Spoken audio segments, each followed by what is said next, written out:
Hi hello welcome to our channel. Hyderabad press క్లబ్లో ఏం జరుగుతుంది? అది ప్రెస్ క్లబ్బా లేకపోతే బూతుల హబ్బా అనుకునేటువంటి పరిస్థితికి వచ్చేసింది. రీసెంట్గా మనకు తెలుసు ప్రొఫెసర్ నాగేశ్వరరావు ఎక్కడో వేరే సోర్స్ ద్వారా తీసుకొచ్చినటువంటి గాలి మాటలే ఈ దుమారానికి కారణం. ప్రెస్ మీట్ పెడుతున్నారు, రౌండ్ టేబుల్ సమావేశాలు పెడుతున్నారు. అసలు ఎందుకు పెడుతున్నారు, దేనికి పెడుతున్నారు, ఏమాత్రం కనీస అవగాహన కానీ ఇంగిత జ్ఞానం కానీ ఒక జర్నలిస్టులు అనేటువంటి ఒక ఇది కూడా మర్చిపోయి ప్రొఫెసర్లుగా పెద్ద పెద్ద మేధావులుగా ఉండేటువంటి వ్యక్తులు కూడా ఇంత దిగజారిపోయి తెలంగాణ వచ్చి 12 సంవత్సరాలు ఇంకా మహా అయితే ఒక 4 రోజుల్లో చేసుకునేటువంటి ఆ వేడుకకు దూరంలో ఉన్నటువంటి తెలంగాణ ఇంకా తెలంగాణ సెంటిమెంట్ రగిలించాలి అనేటువంటి కొంతమంది రాజకీయాలకు దాన్ని వాడుకోవాలనేటువంటిది ఇప్పటికీ చేస్తూనే ఉన్నారు. 12 ఏళ్ళు అయింది, ఇంకా తెలంగాణ ఆంధ్ర వాళ్ళ కాళ్ళ కిందే ఉంది అని చెప్తుంటే ఇది హాస్యాస్పదంగా అనిపించట్లేదా? పాలించే వ్యక్తులు తెలంగాణ వ్యక్తులా, ఆంధ్ర వ్యక్తులా?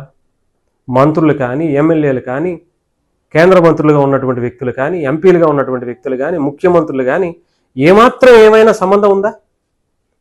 ఓట్లు వేసింది తెలంగాణ వాళ్ళు, గెలిచింది తెలంగాణ వాళ్ళే. మరి ఎందుకు ఈ సెంటిమెంట్ తీసుకురావాలనేటువంటి ప్రయత్నం ఇప్పటికి 12 ఏళ్ల తర్వాత చేస్తున్నారంటే ఇది పక్క రాజకీయ కుట్రలో భాగంగానే కొంతమంది అదే పనిగా అక్కడ ఎక్కడా కూడా ప్రొఫెసర్ నాగేశ్వరరావుని అరెస్ట్ చేస్తారు అంటూ ఆంధ్రప్రదేశ్ గవర్నమెంట్ కానీ, ఆంధ్రప్రదేశ్ గవర్నమెంట్ పెద్దలు, ముఖ్యంగా హోంమంత్రి, పోలీసులు ఎవరు కూడా రాలేదు అని చెప్పి అఫీషియల్గా ఓపెన్గా స్టేట్మెంట్ ఇచ్చారు. పవన్ కళ్యాణ్ గారు డిప్యూటీ సీఎంగా ఆయన ఇచ్చారు. అక్కడితో సమసిపోయింది, అది ముగిసిపోయిన అధ్యాయం అని చెప్పి ప్రొఫెసర్ నాగేశ్వరరావే చెప్పినా కూడా వెనకాల ఎందుకు ఈ ప్రెస్ మీట్లు పెట్టిస్తున్నారు, ఈ రౌండ్ టేబుల్ సమావేశాలు పెట్టిస్తున్నారు?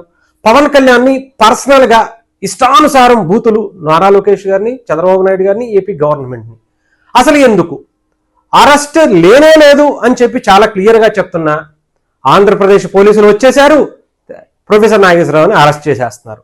ఆయన ఏమో చేయట్లేదు, నాకెవరో ఫోన్ కూడా చేయలేదు, ఇంతవరకు అలాంటిది అసలు ఏమీ జరగలేదు ఆయన చెప్తుంటే కూడా ఎందుకని పనిగట్టుకుని పవన్ కళ్యాణ్ని విమర్శించాలి, ఆంధ్రప్రదేశ్ కూటమి ప్రభుత్వాన్ని విమర్శించాలి అనేటువంటిది ఎందుకు చేస్తున్నారంటే ఇక్కడ సోకాల్డ్ కొంతమంది హేతువాదుల రూపంలో, ముఖ్యంగా లెఫ్టిస్ట్ భావజాలం కలిగినటువంటి వ్యక్తులు మాత్రమే దీంట్లో ఒక కుట్రలో భాగంగా ఒక కొంతమంది వ్యక్తులకు తెలంగాణ సెంటిమెంట్ రగిలిచ్చి తెలంగాణలో ఇంకొక పార్టీకి, లేదంటే అక్కడ ఆంధ్రప్రదేశ్లో ఇంకొక పార్టీకి సపోర్ట్ చేసేటువంటి వెనక జరుగుతున్నటువంటి దాంట్లో భాగంగానే ఇవన్నీ కూడా అనేదైతే అనిపిస్తూ ఉంది.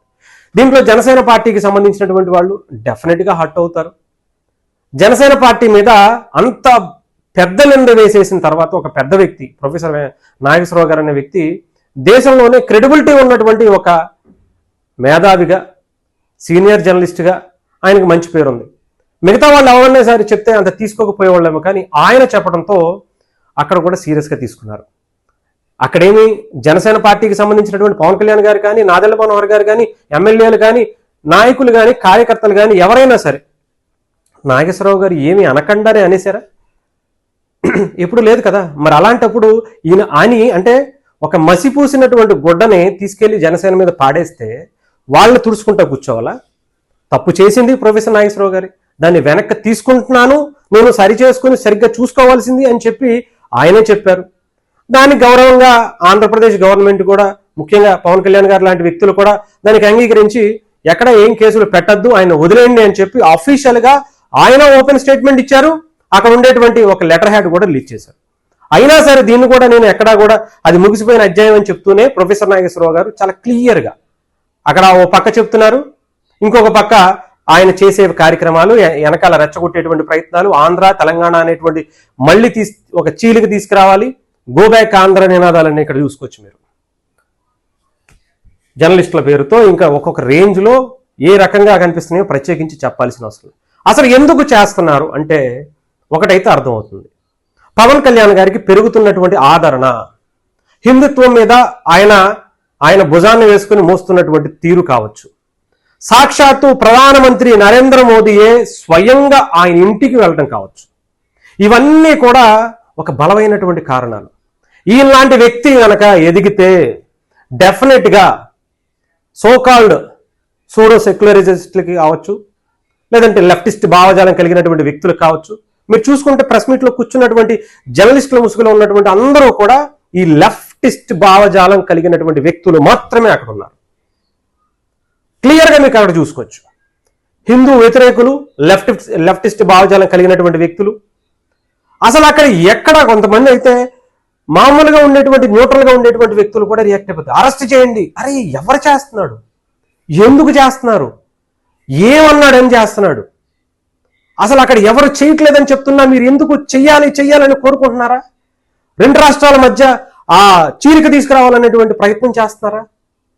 ఏంటి అసలు మీ కుట్ర, ఏం చేయాలనుకుంటున్నారనేది ఇక్కడ ఆలోచించుకోవాలి.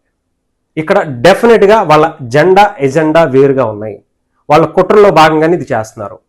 ఇంకా జనసేన పార్టీ కూడా వదిలేస్తేనే దీన్ని బెటర్. అంటే ముఖ్యంగా ప్రొఫెసర్ నాగేశ్వరరావు గారు వదిలేస్తానంటూనే యుద్ధం వాళ్ళు మొదలెట్టారు అంటున్నారు. యుద్ధం వీళ్ళు మొదలెట్టి వాళ్ళు మొదలెట్టారు, నేనే దీన్ని కొనసాగిస్తాను అని చెప్పి ఇలాంటి ద్వంద్వ వైఖరి. నన్ను అరెస్ట్ చేయట్లేదు అంటారు, మళ్ళీ వెనకాల ప్రెస్ మీట్లు పెట్టిస్తారు. ఒకళ్ళ తర్వాత ఒకళ్ళు చెప్పులతో కూడా కొట్టిపిచ్చేస్తున్నారు. అసలు ఏం చేశాడని పవన్ కళ్యాణ్ గారు ఈ రాష్ట్రానికి, ఆంధ్రప్రదేశ్ రాష్ట్రం నుంచి ఉన్నటువంటి వ్యక్తిగా తెలంగాణ రాష్ట్రానికి ఆపదలో ఉంటే ₹1 కోటి ఇవ్వటమా? ఇక్కడ కొన్ని సంవత్సరాలు 2 దశాబ్దాల క్రితమే ఎక్కడో ఆదిలాబాద్ తాండాలో ఇక్కడ ఉండేటువంటి ఎంతో మంది నాయకులు, గెలిచినటువంటి నాయకులు కూడా చేయలేంది పవన్ కళ్యాణ్ గారు బోరేపించి అక్కడ దాహం తీర్చటమా?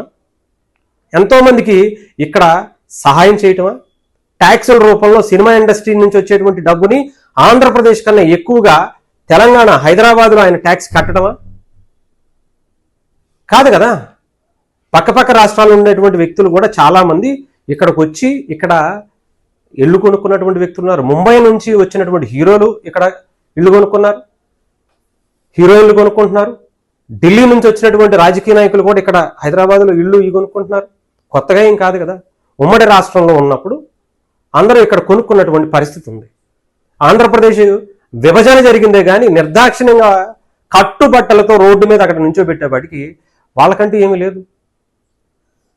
ఇప్పుడు కట్టుకోవాలంటే జగన్మోహన్ రెడ్డి గారు 5 ఏళ్ళు ఆంధ్రప్రదేశ్ని ఇంకా శ్మశానం చేసి వదిలిపెట్టాడు. ఎక్కడ కట్టుకోవడానికి అవకాశం ఇవ్వాల. ఇప్పుడిప్పుడే మళ్ళీ 2 ఏళ్ళు ఉంది. చెప్పాలంటే 2 ఏళ్ల పసికోన, విడిపోయి 12 సంవత్సరాలైనా కూడా 2 ఏళ్ల పసికోనే ఆంధ్రప్రదేశ్.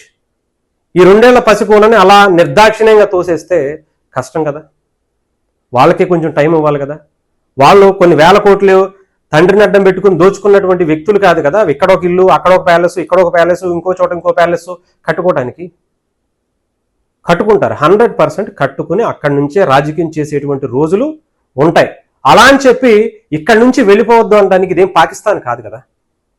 ఇది భారతదేశంలో భాగమే. ఇది భారతదేశంలో భాగంగానే సర్దార్ వల్లభాయ్ పటేల్ గారు యుద్ధం చేసి మరీ రజాకార్ల దగ్గర నుంచి, నిజాం సంస్థానం దగ్గర నుంచి భారతదేశంలో విలీనం చేసుకున్నారు. ఇంకా మీ సోకాళ్ళు సూడో సెక్యులరిస్టులు కావచ్చు, ఆ లెఫ్టిస్ట్ భావజాలం కలిగినటువంటి వ్యక్తులు కావచ్చు, ఇంకా అక్కడే ఉండిపోయారేమో. లేదంటే మళ్ళీ అక్కడ తీసుకెళ్లి కలపాలనేటువంటి ఒక ప్రతిపాదనలు ఉన్న కింద పెట్టుకుని ఎజెండాలతో నడుస్తున్నారేమో. చూడాలి. ఏదేమైనా కానీ దీని వెనకాల బలమైనటువంటి కుట్ర అయితే దాగి ఉందని అయితే అనిపిస్తా ఉంది.